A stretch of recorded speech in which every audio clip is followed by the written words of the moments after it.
بارات میں دولہا پیچھے پیچھے چلتا ہے، دنیا آگے آگے چلتی ہے، جبکہ میت میں جنازہ آگے آگے چلتا ہے، دنیا پیچھے پیچھے چلتی ہے۔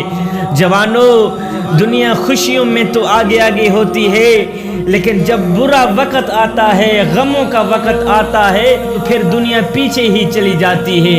تو اکیلا غموں کا منہ دیکھتا رہتا ہے، تو اکیلا برے وقت کا منہ دیکھتا رہتا ہے، اس وقت یار بیلی سارے پیچھے کے پیچھے رہ جاتے ہیں۔ تو میرے بھائی، جب پریشانی آئے، جب برا وقت آئے، تو تکیے پہ رونے سے بہتر ہے سجدوں پہ رو لیا کریں، اس سے اللہ بھی راضی ہو جائے گا، اس کا رسول بھی راضی ہو جائے گا، تیری پریشانی بھی دور ہو جائے گی۔ جس طرح لوگ مردے کو کندھا دینا افضل سمجھتے ہیں، کاش کہ زندہ لوگوں کو سہارا دینا افضل سمجھ لیتے تو زندگی کتنی آسانی سے گزر جاتی۔ شبیر قمر بخاری کے بیانات سننے کے لیے ہمارا آفیشیل پیج لائک کریں اور ثواب کی نیت سے ویڈیو کو شیئر ضرور کریں۔